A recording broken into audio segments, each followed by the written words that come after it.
Happy Easter, everyone! Hello, hello!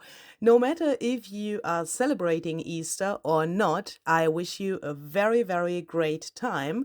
And perhaps you have some time for yourself and for some crafting. And I'm, of course, hoping that you have a really great weather, no matter where you are in the world.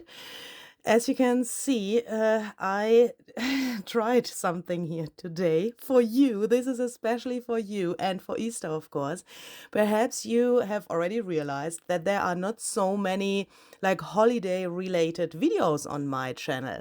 And why is that? I mean, especially with Easter, I have some problems because if you are like me and you have to eat a lot of protein at the moment, and when you see like chocolate bunnies or chocolate eggs, and you go to the other side of the street, then, I mean, to avoid that, then this, what you can see here, is the biggest possible amount of Easter that you can do.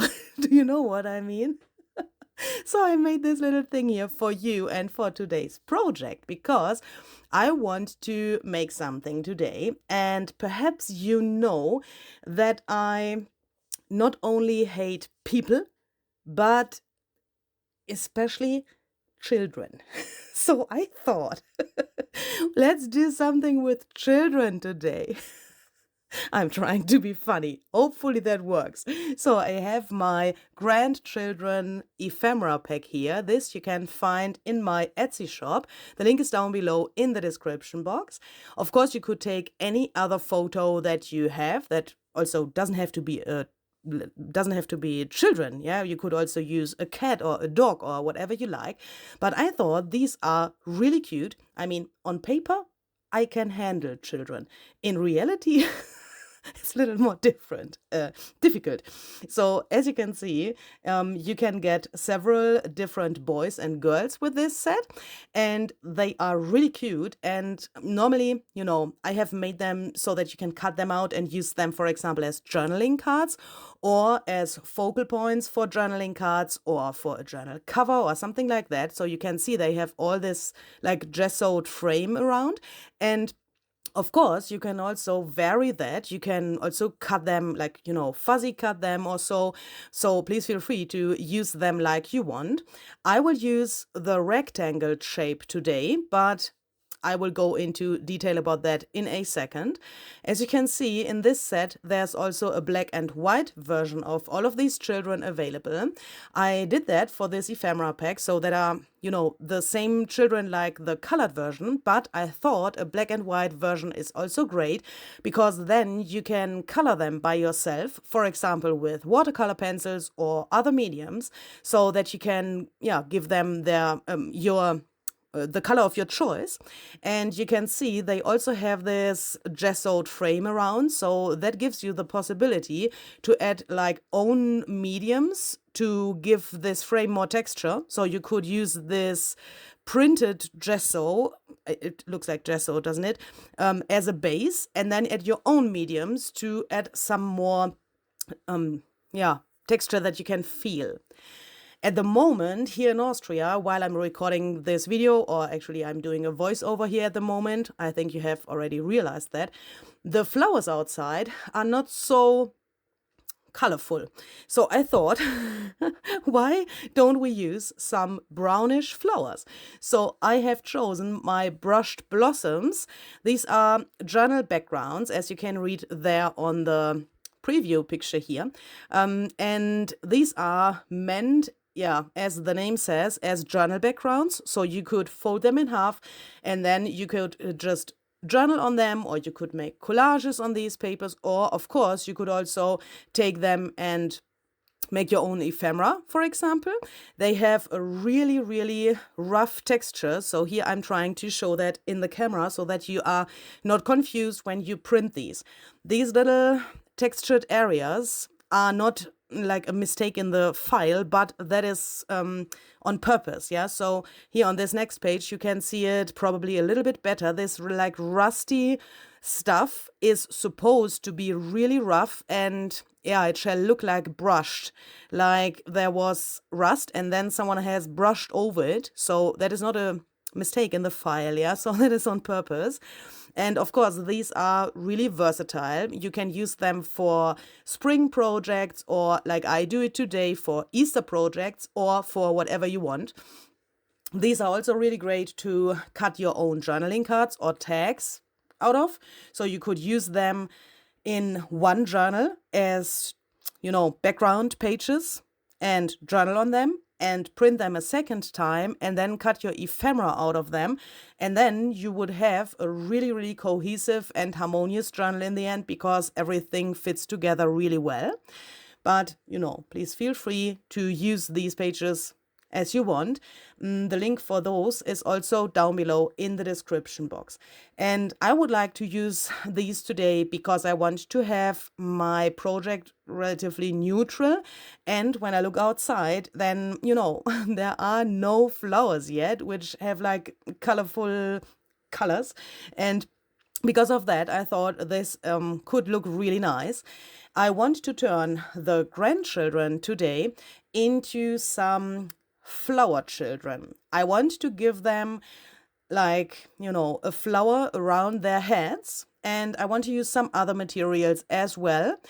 I have some old book pages here, so perhaps you want to use some as well. And what I also have here, but that is of course also optional, I have cut out some die cuts. As you can see, these are all like botanical die cuts, some leaves and some tiny flowers in 3 different colors, white, brown, and black, because I thought that fits really well to the other papers and also to the photos of the children. So perhaps you want to have that in mind when you choose your materials. So now I show you here some of the die cuts, no, not some, all of the die cut sets I have used to cut these die cuts out. But please feel free, excuse me, to use what you have. But I can recommend to use something where you have a lot of open space, like for example these fragment leaves, where, you know, there are a lot of pieces falling out when you cut the die cut, and there are a lot of these little holes where you then can later on see the rest of your design through, so that, yeah, you know, it looks like nearly like a stencil or something, where you can see a lot of details of the rest of your project. So now I want to first choose 3 of these children. I want to have 2 boys. This little boy here with the glasses totally reminds me to someone, so I choose him here. And so now here we have 2 boys and 1 girl. And I think these look really, really like, what is that word? Adventurous. If you like to go to an adventure, you know, and they look like they came from the same family. So like they could be siblings. So yeah, but that really doesn't matter. Please take photos that you like and that speak to you. So my plan is to imagine like a circle around the faces of those children, but without having the feeling that the children are like in prison. Do you know what I mean? I want to give them a lot of freedom, but at the same time, I want to have a flower around their faces in like a round shape. So that sounds weird. Let's do this. So I first take my book pages and I try to figure out how big these petals for the flowers can be. I want to have these really, really loose, so I don't make like a template or something like that. I just cut and see how big I want them to be. And here you can see that I realize that I don't know how big they can be. So I'm going to take here one of my DIN A4 pages, fold that in half, because then I have the size of a journal page, yeah, so that I can have an imagination of how big this flower can be. Perhaps that is a trick for you as well. If you want to put that to a journal page, take the page and put everything on the page, and then you can see the proportion of this whole thing.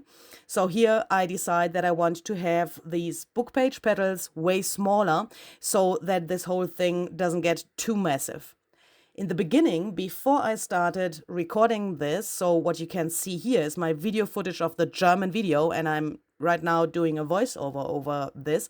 And when I sat there and I did this in German, then I thought I wanted to have the flower all around the face of the children.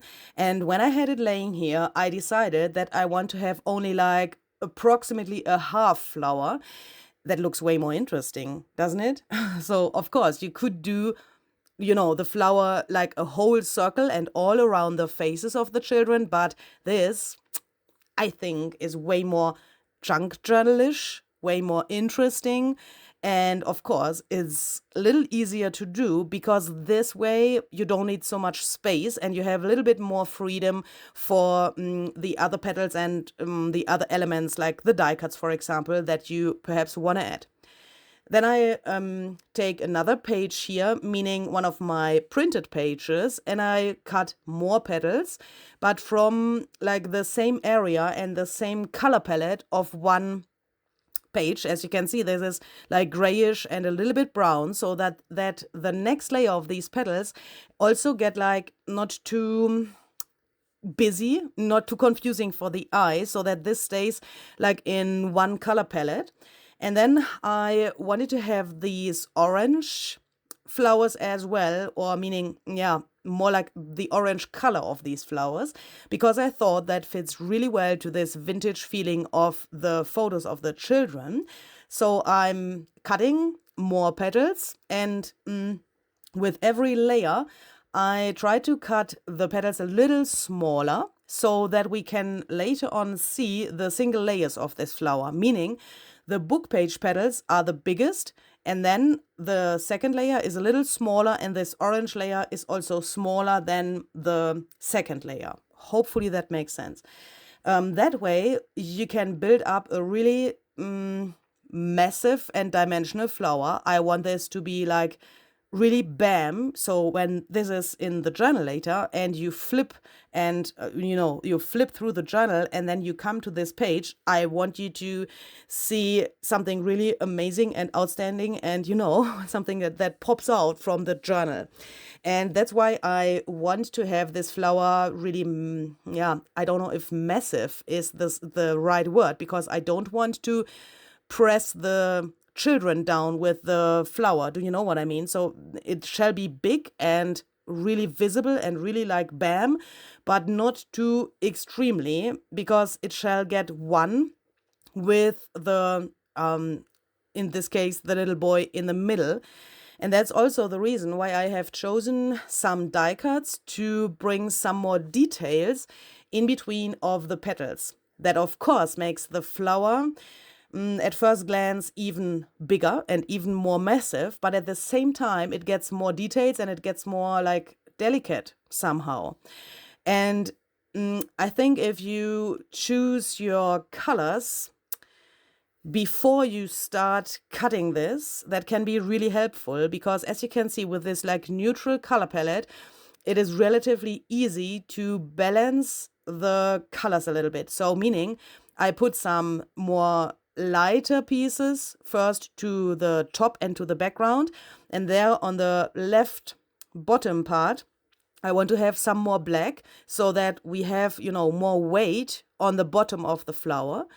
And a little tip for you, I can recommend that you first lay everything down before you glue it. So I have tried this out on the first photo and tried to get a feeling on how I have to arrange this. And then for the second and the third photo, it was really easy because I had in my mind how it went with the first photo.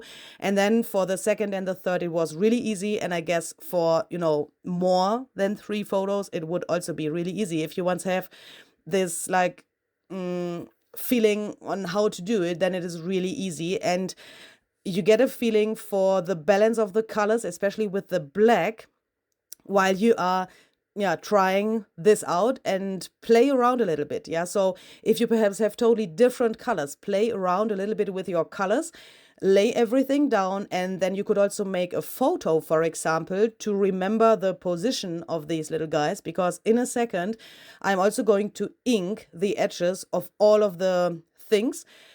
So when you then have to take everything off, then you have perhaps problems to remember the position. But you can make a photo, and then it's really easy to put that collage back together. And a little coffee is also really helpful.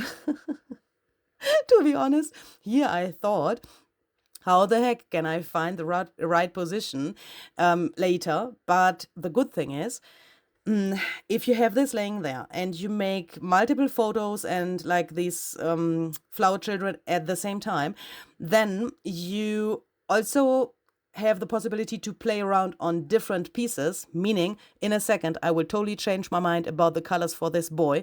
But first I had to be really happy about what you can see here, because I wanted to ink the edges of the petals first with scotched timber, but then I remember that I got a happy mail just, a day before I recorded this video, and I got this pumice stone distress ink. I mentioned in one of my past videos, or like 2 videos, I don't know, that I totally can't understand why I don't have pumice stone distress ink. And then there was one of my German viewers who was so kind to send me the ink pad and also the refiller. And I thought this color fits so well to the printable. And here you can see me trying that out for the first time. As you can see, the ink pad is still in its original package, and I put scotched timber away. That is, a thing for me, because in the meantime I love scotch timber for inking so much that it is like a little bit weird that I now take pumice stone. But in a second you will see how well that fits to this paper. And here I see the color in reality for the first time. So I knew that the ink from this color, pumice stone, is a little greenish, but I have never seen it in reality, only in videos or, online somehow on photos or so. So I load up my little blending tool here, and then here's the moment. In my German video, you can hear me freaking out here because that is just so beautiful. And in this moment, I am realizing how well that fits and how beautiful that looks. I can't understand why I have only a few ink pads. I think I have to buy more ink pads, because I have all of the oxide colors from Ranger, but only a few ink pads, and I definitely have to buy more, because look how this color comes out. Pumice stone oxiding is approximately what you can see on the print in the background, but this is like, a part of the background as well. These more intense colors are like more like a pumice stone ink. Look, isn't this just great? I've pressed a little too hard here, but if you would apply this with less pressure, it would be exactly the same color like on the printable. Little note, of course, that depends a little bit on your printer, but you can play around a little bit if you print printables. And when you hear me saying in my videos, the color, for example, pumice stone fits really well to this printable, I always talk about the printed, the printable is printed on matte photo paper.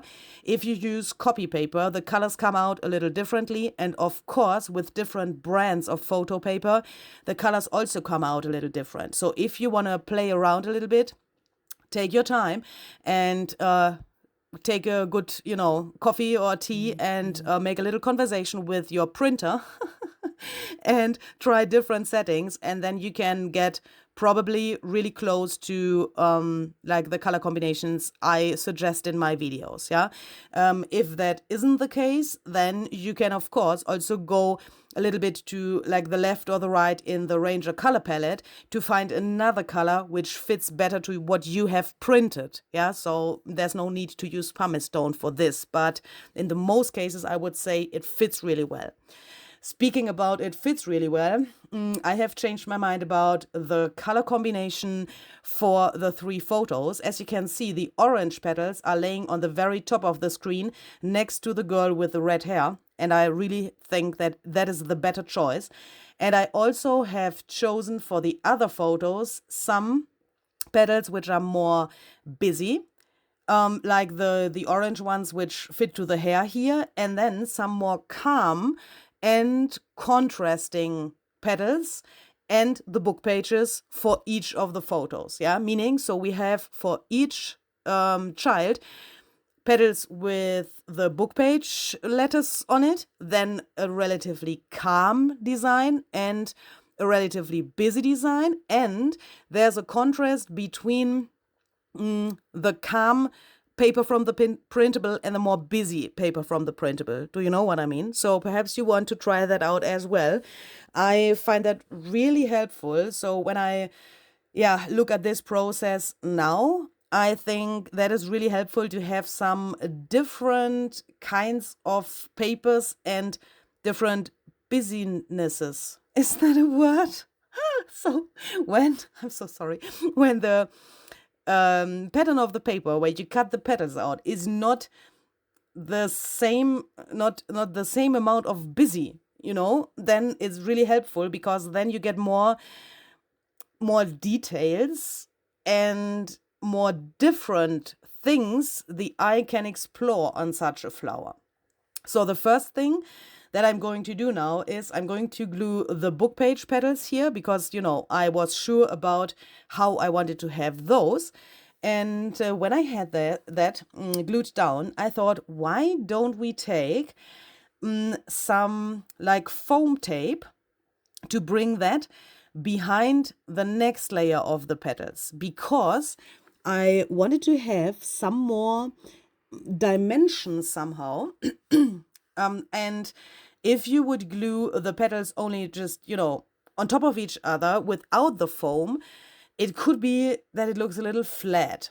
Yeah, if you have a bulky journal and you don't want to have like something like this, you already have a lot of bulk, then perhaps you don't want to use foam tape. But can you see this like natural shadow below this last petal that I've just glued? That is just amazing. And these little foam dots are not so extremely fat.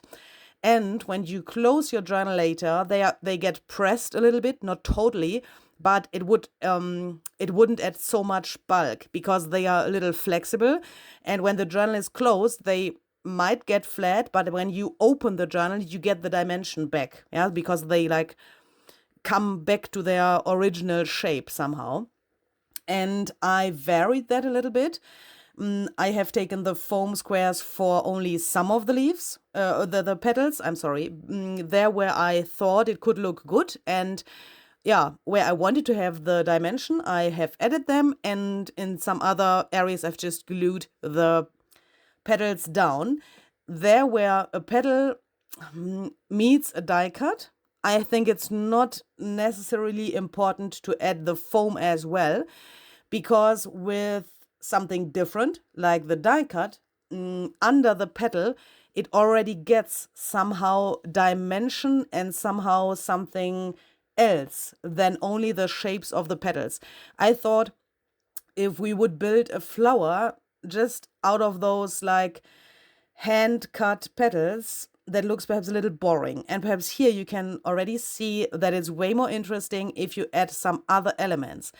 That doesn't have to be a die cut. Yeah, you could also choose some totally different things. You could also include some fabric or some lace. I would choose lace because, lace has these little holes where you can see through. I would choose, if you choose like fabric or lace materials, something that is really thin, perhaps a little fluffy or frayed, so that the flower also gets a little more something that lives. Later on in the very end, I will also add some white splatters to this to make the flower and also the child look a little bit more alive. I think that splatters add a lot to something like this, but you could reach such an effect also by adding some fluffy and delicate materials, or even some threads would work.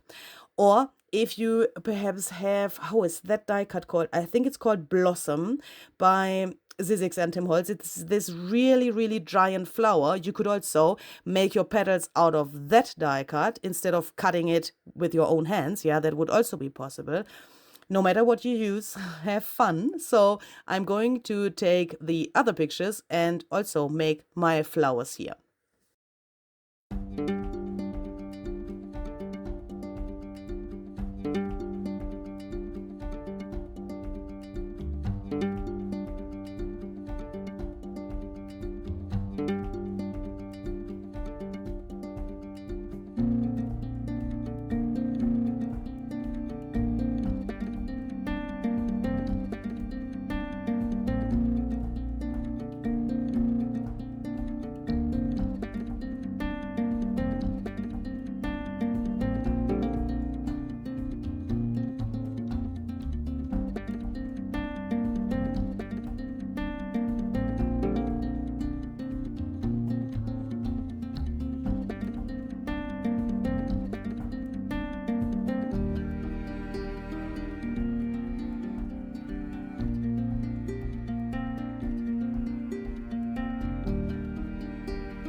So everything is glued down now, and I have let that dry really carefully, and then I have sewn around the inside of the flowers, and I also found these little clusters in my stash.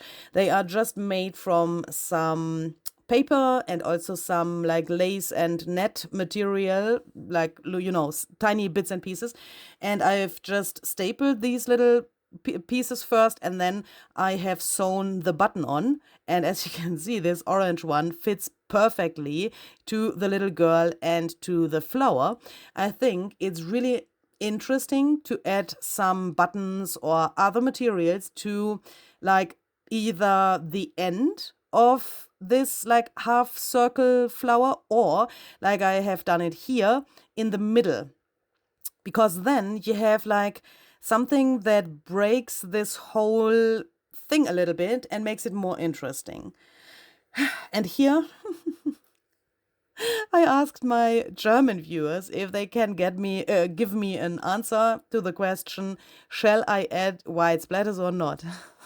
I couldn't hear anything, so I thought, let's just do some white splatters, because without white splatters it wouldn't be my project.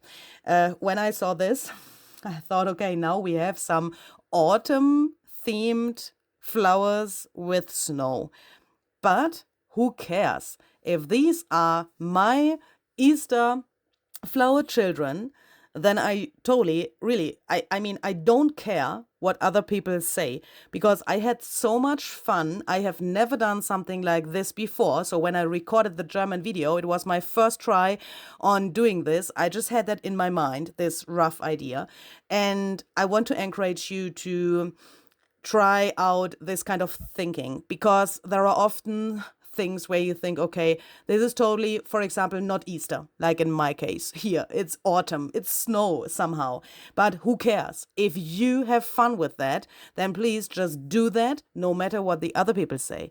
And if you think I want to add some butterflies, then please just do that. So I have some butterflies here. 99% of those you can see in this little container come also from my shop.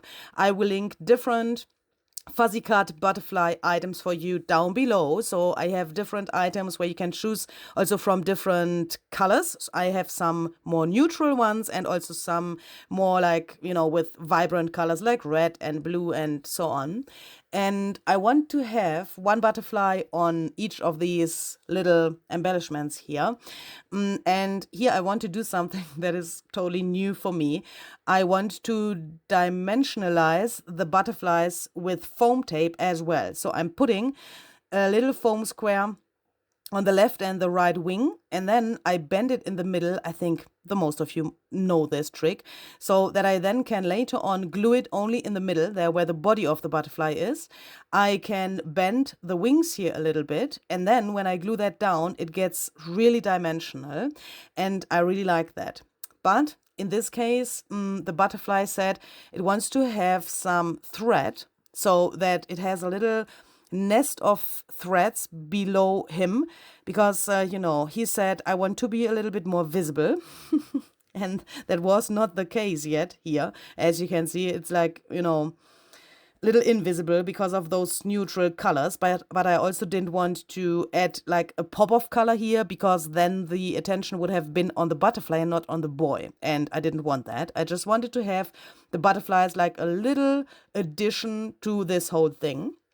And here I'm trying out how this would look if you would add it to the same background pages like we've taken for cutting the petals. And this is of course a really good thing, because it matches, no matter what you do, this matches, because we have used the same paper.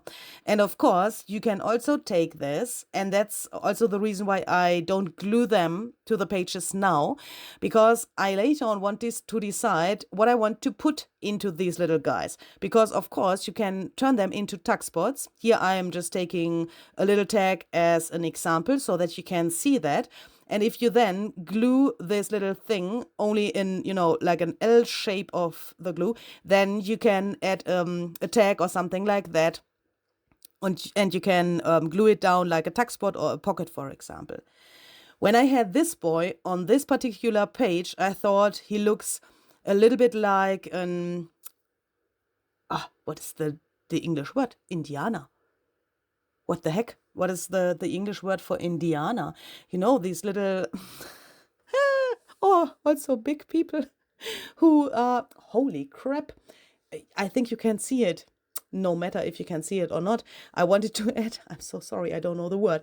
I wanted to add some feathers here because in that moment when I had this boy on that page, I thought, why the heck haven't I thought about that before? That would look so cute if the flower has some feathers. I mean, especially with Easter. Yeah, and especially if you have chosen like autumn colors and made some snow with white splatters, add some feathers and you get some Easter feeling back. Do you know what I mean? So I tried to, get these little feathers in between of the layers of the flower. That was no problem. But if you want to try this out and if you want to do this, then please glue the feathers while you are gluing the petals and the die cuts. Then you have an easier job. Yeah, it was possible, but decide that before you have everything like nearly finished. Here on the third one, I surprisingly didn't like the feathers, so I haven't added feathers to the third one, but only to, the girl and the first boy, or that was actually the second boy because this one is the first, you know what I mean. But what I'm trying to say is, if you have an idea and you make multiple embellishments, like, we have made 3 here today, then there's no necessity to make them all the same. Yeah, so you can vary that, of course, and then you have a nice variation of embellishments in your journal later as well. I really hope that you like this idea. Let me know what you think about this, and perhaps you want to make some Easter, autumn, snowy flower children as well for your own junk journals. Have a great day and see you the next time. Bye bye.